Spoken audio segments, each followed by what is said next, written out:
அரியலூர்னாலே நமக்கு என்ன ஞாபகம் வரும்? சிமெண்ட் ஃபேக்டரி, சுண்ணாம்பு மண் இதானே. ஆனால் இந்த மண்ணுக்குள்ள தோண்ட தோண்ட தங்கம் கிடைச்சிருக்குன்னு சொன்னால் உங்களால் நம்ப முடியுமா?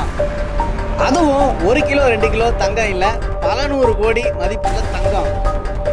ஆனால் கடைசியில் அந்த தங்கம் யாருக்கு போச்சு? ஆகாஷ் அப்படி என்கிற அதிகாரி கண்டுபிடிச்ச திடுக்கிடுற உண்மை என்னன்னு பார்க்கலாம் வாங்க. மறக்காம வீடியோ சப்ஸ்கிரைப் பண்ணுங்க. அரியலூர்ல ஒரு பழைய ஜமீன் பங்களா, அந்த நிலத்தை ஒரு பெரிய சிமெண்ட் கம்பெனி விலைக்கு வாங்குறாங்க.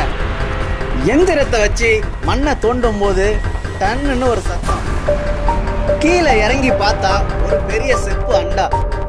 அதை திறந்தா உள்ள பளபளக்கிற தங்க காசுகள், வைர வாள். தொழிலாளர்களுக்கெல்லாம் கைகால் நடுக்க ஆரம்பிச்சிருச்சு. தங்கம் தங்கம்னு ஊர் ஃபுல்லா செய்தி பரவுது. விஷயம் தெரிஞ்ச ஃபேக்டரி ஓனர்ஸ் என்ன பண்ணாங்கன்னு தெரியுமா? யாருக்கும் தெரியாம அந்த பகுதியை சுத்தி வேலி போட்டாங்க.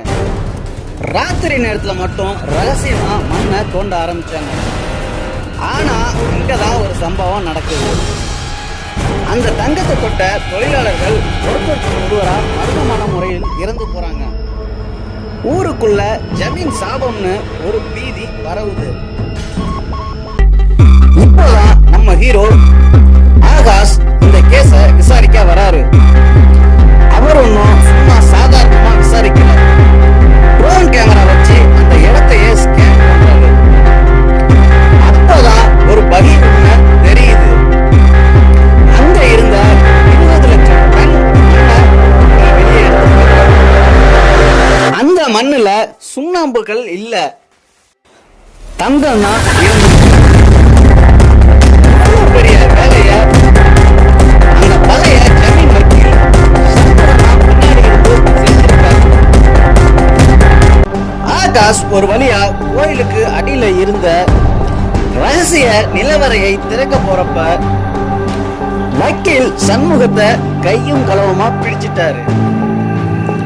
ஆனா உள்ள போய் பார்த்தா ஆகாஷுக்கு ஒரு பெரிய ஷாக்கு.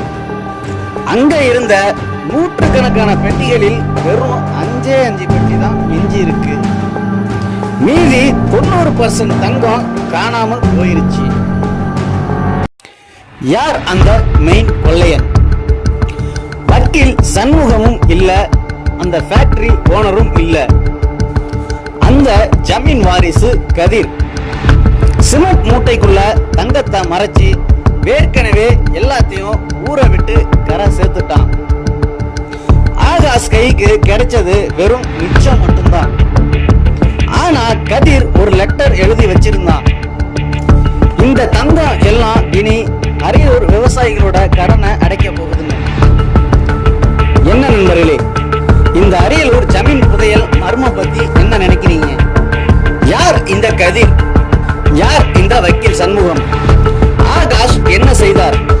அடுத்த வீடியோல பார்க்கலாம் வாங்க. மறக்காம சேனலை